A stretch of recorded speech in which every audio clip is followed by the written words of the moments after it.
Cara merawat depresi psikotik. Memilih perawatan mencari dukungan mencegah kekambuhan. Depresi psikotik adalah bagian jenis dari gangguan depresif mayor, yang ditandai adanya ciri-ciri psikotik. Depresi psikotik dapat melibatkan halusinasi dan delusi. Kondisi ini dapat mengganggu kehidupan sehari-hari penderita dan membutuhkan perawatan sesegera mungkin. Untuk dapat mengendalikan depresi psikotik secara efektif, kenalilah gejala dan opsi perawatan yang ada. Metode 1. Memilih perawatan. 1. Identifikasi gejala-gejalanya. Anda dan orang-orang terkasih akan lebih mudah untuk merawat dan meringankan kondisi, serta masalah-masalah yang bisa muncul jika sudah mengenali gejala-gejala umum dari kondisi ini. Beberapa gejala dan kondisi yang berhubungan dengan depresi psikotik adalah gangguan tidur, nafsu makan menurun, munculnya pikiran bunuh diri, kegelisahan dan rasa marah, halusinasi dan atau delusi, gampang naik darah atau marah, semakin hancurnya kehidupan kerja dan sosial, paranoid.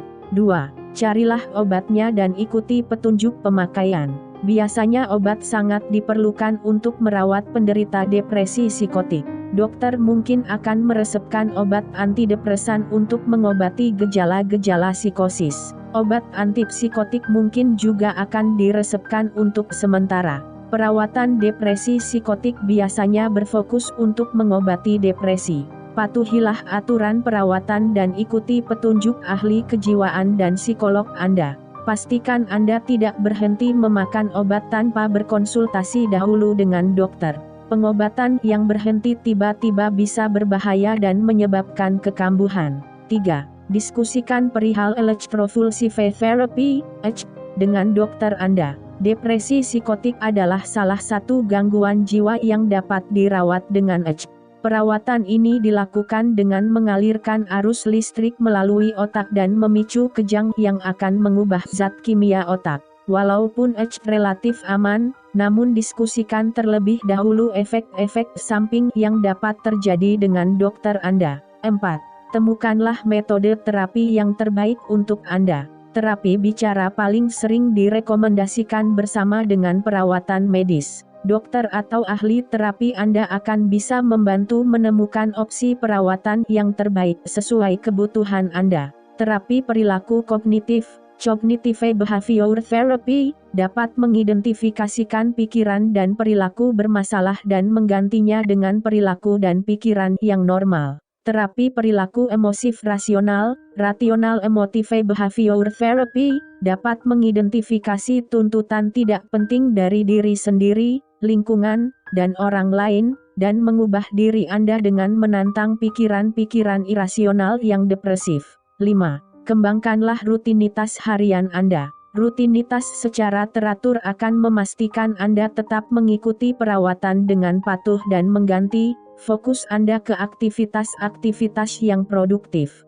Rutinitas yang diikuti secara teratur akan mengurangi gejala depresi dengan menambah struktur pada keseharian Anda. Jadwalkan keseharian Anda. Selain jadwal biasa seperti waktu kerja, atau janji temu, sertakan pula waktu-waktu lain seperti berdandan, pergi ke salon, belanja, makan, dan tidur. Lakukanlah kegiatan-kegiatan yang menyehatkan seperti olahraga, dan aktivitas yang menyenangkan, seperti hobi, berenang, panjat tebing, bahkan hanya berjemur dan melihat matahari tenggelam di pantai. Lakukan pertemuan dengan teman-teman, seperti menonton film atau hanya sekedar nongkrong di kafe. Berkumpullah dengan keluarga. Metode 2. Mencari dukungan. 1. Ikut serta dalam grup pendukung, support group. Sebagai penderita depresi atau kecenderungan bunuh diri, Anda berpotensi mengalami halusinasi dan delusi.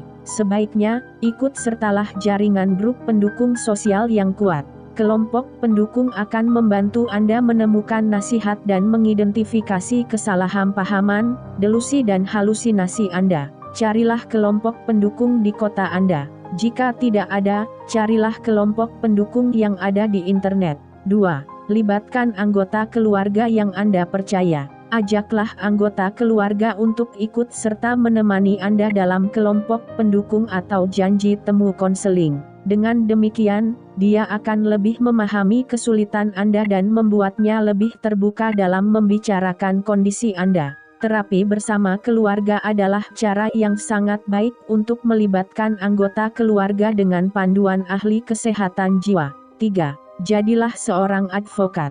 Ikutilah grup advokasi untuk depresi di kota Anda untuk memahami kondisi Anda dengan lebih baik dan bisa mengomunikasikannya secara efektif dengan orang lain. Cara ini akan menciptakan peluang jaringan dan membantu Anda mengenali sumber daya yang ada. Di AS, seseorang dapat menjadi advokat melalui badan bernama National Alliance on Mental Illness. Metode 3. Mencegah kekambuhan. 1. Hilangkan pikiran-pikiran negatif. Perasaan kerendah dirian, ketidakmampuan dan ketidakberdayaan umum terjadi pada penderita depresi. Perasaan-perasaan ini dapat semakin memperburuk ciri-ciri psikotik seperti delusi, yang mungkin memiliki tema paranoid, upaya ketertindasan, atau somatik. Gantilah perasaan-perasaan negatif ini sesering mungkin untuk mengurangi kecenderungan merendahkan diri. Identifikasi pikiran negatif dengan mengenali kata kuncinya. Jika pikiran Anda menggunakan kata tidak bisa, tidak pernah, dan tidak akan, kemungkinan besar pikiran-pikiran tersebut negatif. Pertimbangkanlah kemungkinan lain. Ketika Anda mendapati diri sedang berpikir negatif, coba nyatakan pikiran tersebut dengan kata positif, seperti bisa, atau akan atau aku pasti sembuh. Fokus untuk sembuh dan tetapkan pola pikir Anda untuk sembuh. 2. Kendalikanlah stres untuk mengurangi gejala depresi dan mencegah kekambuhan.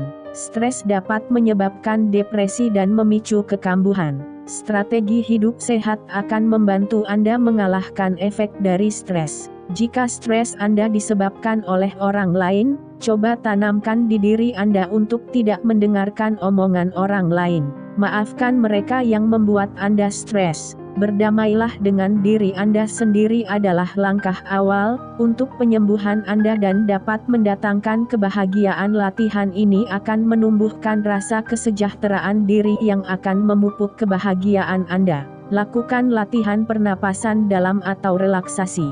Latihan pernafasan dengan mengikuti kelas yoga atau meditasi. Ikut kelas di pusat kebugaran atau dengan guru pribadi yang bisa datang ke tempat Anda. Lakukan rutinitas itu dan jadikan bagian dari kehidupan Anda. Jadwalkan waktu berkumpul dengan teman atau keluarga untuk menjaga hubungan yang sehat. 3. Jangan berhenti berharap dan jangan pernah menyerah untuk kesembuhan Anda. Anda tidak mengalami kondisi ini sendirian. Banyak orang yang mengalami kondisi ini, dan banyak orang yang telah sembuh. Depresi psikotik dapat dirawat dan disembuhkan secara efektif. Catatlah kemajuan Anda untuk mempertahankan motivasi Anda dalam penyembuhan.